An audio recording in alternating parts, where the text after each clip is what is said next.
The following is a special presentation of Tony Curry Radio. Welcome back to Kurre and Klapow. Oh, man. We're going to get into a Psychology Today article in a few minutes. I got to tell you, being 57 next Tuesday. I know. So I already got your birthday. And having a son that's not in that Gen Z, it's kind of fun seeing the Gen Zers not getting it right. Because they are pretty damn smart. What is he? From a technological standpoint, huh? What's your son? He's 18. That's not Gen Z, is it? I'm going to find out. Birthdays today. We have some big ones. Daniel Craig, James Bond. 70? No, he's 55, dude. Daniel Craig?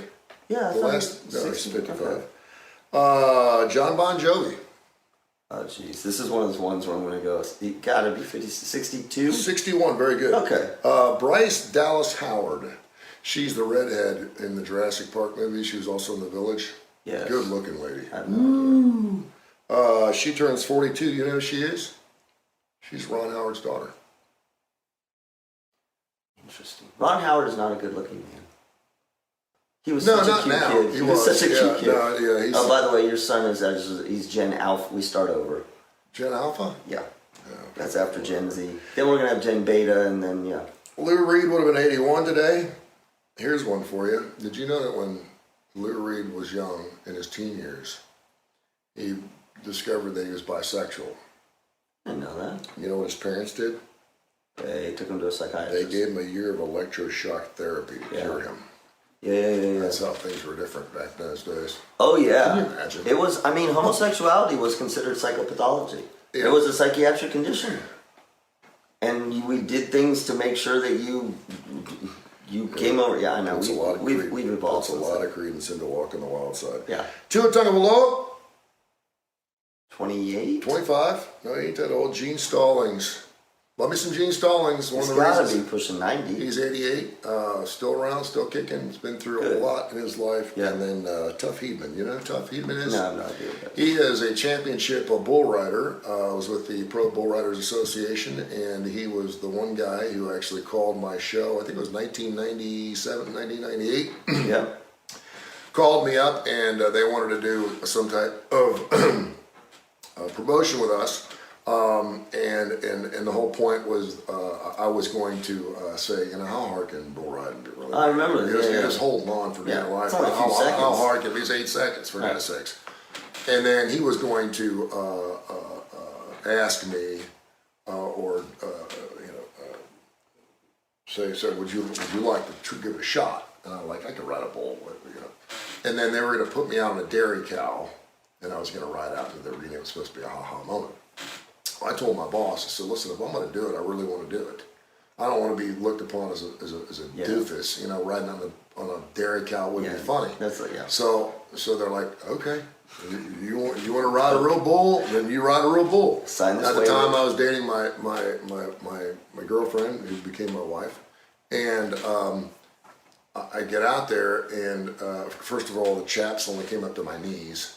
I had spurs on gym shoes because I didn't have cowboy boots. I bought a cowboy hat. Yeah, I looked like a goofball. I still have the purple shirt that I wore. And I was on this bull named Thunder, and it was a bull that no one wanted to ride because if you look down, if you'll notice some of the riders, they look down at the bull's head. When the bull looks to the left, it kicks to the left. When it looks to the right, it kicks to the right. Well, this bull Opposite. didn't really have jeez. and these guys study these bulls. They get to pick the bulls they want to ride. Some bulls give them great rides. Some of them, if you're on a bull that doesn't kick a lot and you're on for 8 seconds, you still don't get a good score. But this bull had this dyslexic bull. Yeah, it would look to the left and sometimes kick to the left, sometimes kick to the right, and so they didn't know which way. So I put my hand out, I was like, going to hold on, and so the guy's like, you don't want to do the finger lip. I was like, what's that? He goes, well, some guys, wrap the strap around their pinky, but you can also have your pinky just pull out. And I was like, what? And he's like, yeah. So I didn't have to sign any disclaimer forms. Nothing? I didn't. I mean, this was radio back in the late. Was there a moment, like... It scared the shit out of me. No, I was going to say, like, at some point before it started, were there moments where you're like, okay, I I got a bad. I couldn't. I was already in. I was Okay. on the bowl. There was no way to get off of it. You're in the chute. Yeah. And it was just this, I don't know what they put the strap around, I guess, around its nads, and I don't know if that's what pisses it off or not, but they're pulling that thing, and it was just not a happy bull. I lasted 0.7 seconds. 0.7 seconds. The minute it came out of the chute, I was down, dislocated my shoulder, messed my hand up. Did the clown save you? And of course, my hat came off, and I had bought it for $60 at Rover's. Did you go running after it? I went running after it, and they were like, "What the hell are you doing?" And of course, the clowns had to go out, and because I wasn't going to lose my hat. That was like, you've done some stupid shit. It was one of the dumbest like things that. I've I was ever just gonna done. say, like, of all the things that you've done, well, didn't you dive into like the shallow water? Yeah, I dove into 3 feet of water. Okay, that's pretty dumb too. Those two would be equal. I'd do anything for ratings back then. You should do something And now look at me. See, I turned out okay. You're here. You That's about it. have no clue how much I hurt. With your reading glasses. With my reading glasses and my girdle on and my ice pack on my back. But Tup was really cool. He came on my show several times. We had a good time with him, and he was. And nobody could see your house slippers right now.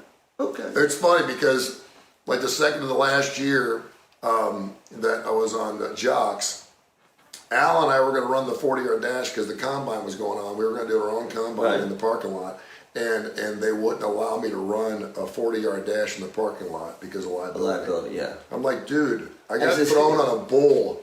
I could have been killed. Times have changed. I jumped 30 feet with a donkey into 3 feet of water and hit my tailbone. I sat on a billboard for 3 weeks, and you're not going to let me run a 40-yard dash in the parking lot? How funny is that shit? And Theodore Geisel, Dr. Seuss, he was born in 1908, I think it was, 1908. Okay, so he's been, what, 114? Has a birthday today. Today's Dr. Seuss Day. And I love this because I know there have been several of his books that were canceled, woke, I don't even know what the words are. It's not. But they no longer, you can still get them. Everyone takes it to, they're not going to be available in kids' schools, whatever. They're still there. But the Yellow-Bellied Sneetches was one of my favorite shows. Oh, well, there was Yellow-Bellied Sneetches. These ugly-looking birds with big bellies. Oh, yeah. And then there were some Sneetches with a star on their belly. Yep. And they were special. And so this guy comes in town and says, "Is this a cartoon?" Yeah, it was a book. Oh, okay. He says, you want to be special like them? I've got a machine here that will put a star on your belly, and they'll never know that you're inferior to them. So they're all going down the chute, and they're getting this big star, and so they're coming out, and they're like they're one of them. Well, then he creates another machine for the one-star Yellow-Bellied Sneetches and says, I'll add a star to you, and you'll have 2 stars, and then you can tell the difference again. Long story short, people had stars on their foreheads, they had them on their bellies, and we realized that we're all the same. This is a children's book. I mean, how cool is that? Oh, To realize that we're all the same. We all grew up. I mean, yeah. His first book, you remember what it's called? No. And to think that I saw it on Mulberry Street, which is a book you can still get in libraries, was Dr. Theodore Geisel's, Dr. Seuss's first book. It was turned down 27 times by 27 different publishers. Well, that makes sense. No, it doesn't. No, it doesn't initially. I mean, it was a little... I mean, how many times do we have to go through life to realize that Fleetwood Mac didn't have a hit till they came out with their 11th? No, I know. You just hear these things, and you think that everything that is super huge or super successful was successful right out of the chute, and it's never that way. It is never that way. Every major inventor, every major food, everything from M&M's to Dr. Seuss to Fleetwood Mac to anything, it's never an overnight success. It's a very rare instance where, and sometimes, in most cases, when you are an overnight success, what happens? Crash and burn. Yeah. Well, yeah, because you don't have the knowledge and the experience to stay with it. Although I'll tell you, I mean, you've heard me say this before.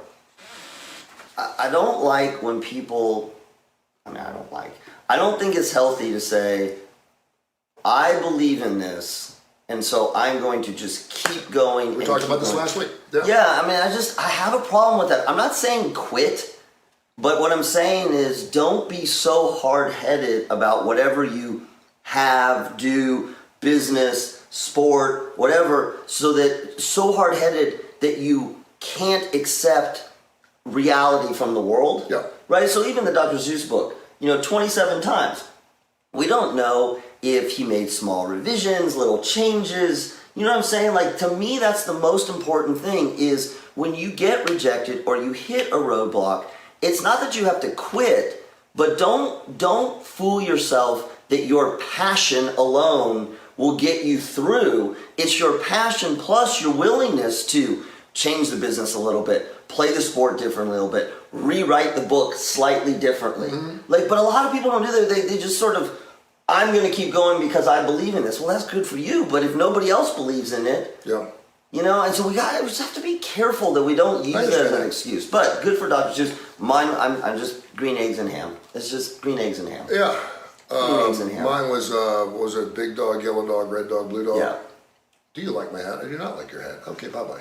That was always one of my favorites. Listen, I was the one that was like 12, 13, 14 still checking out Dr. Seuss books. Do you remember on our other show, we did a promo. We wrote up that promo, Kurre and Klapow. You can have them here, you can have them there, you can have them everywhere. Kurre and Klapow. Okay. 27 publishers turned it down. And this will never fly. People aren't going to. Well, because they're not going to read this book. And he really knew at a young age. He was really good at rhyming. He was like 12 or 13. He was really good at rhyming stuff. He's like, and he was a good illustrator. Started doing some illustrating. So, happy birthday to a Dr. Seuss. All right. So, why are so many young men single and sexless? If you got time to watch our next segment, which will be coming up in about 60 seconds. The haunting relationship trends wreaking havoc on 20-somethings. I'm actually going to read part of this article. Yeah, it's a really interesting article. I was highlighting the paragraphs I wanted to read because I could just tweet the article and you could read it for yourself. And I realized the entire article was just killer. It's just great. But then there's a 28-year-old teacher out of Kentucky who responded to it. Oh, no. This isn't a teacher of the week, is it? No, it's not a teacher, and it's excellent what he said about why 20-somethings are actually turning. I love this. So, yeah, it's really, really good. This is going to be must-see. So we'll get to that. Coming up here in about 1 hour, we're going to be on Fox 6. We're on every single Thursday with Janice and Toy. We're on with Lynn last week. I have a great time with those guys. We'll be talking about nasty neighbors. Is there context here? Or is it just because someone on their staff has got a lot of somebody on their staff who shall remain in the text nameless. Yes. And what my job is to bring out the emotion of everybody on their team to see if we can figure out, if I can bring out their emotions, which one of the nameless ones is having the problem. Is it Dubs? Is it Janice? Is it Toy? Is it Lyndon? I don't know. That's going to be my job. That may take the whole 6 minutes to get through it. No. All right, we'll get into it next right here on Kurre and Klapow. By the way, Al Cooper's watching this morning. Had a nice conversation with Al from Coosa Valley Auto Sales yesterday. They do wonderful work. It's been a weird first few months of the year. Yes, it has. People are getting their tax returns done because the stimulus money, they're not geting back as much as they possibly can. Now's when you really need to deal with the right person if you're looking for a used automobile. Been talking about it for 6 or 7 months. They do fantastic work if they do a customer co-op. And really, that whole Highway 280 corridor is fantastic. If I told you you could save $2,000-$3,000 by driving 10 or 15 extra minutes, would you do it? Yes. Of course you would. Yeah, it's a one-stop shop. You get up there, and I promise you're going to find what you want. They always have great inventory. So if you're in the Hoover area, you're in the Inverness area, anywhere up and down the Highway 280 corridor, take the nice, beautiful drive through Chelsea and go up to Chelsea and check out Coosa Valley Auto Sale. They do wonderful work up there, and they're fantastic. And I promise you, you're going to be, once you get there, you're going to go, I drove an extra 15 or 20 minutes for this. You better believe it. It's fantastic. I've been up there several times. They do wonderful work. So check out CoosaValleyAutoSale.com, CoosaValleyAutoSale.com. All right, back in 1 minute, why 20-year-olds can't get it done. Well, they can. They can. By themselves. We'll get into it next. This has been a special presentation of Tony Curry Radio.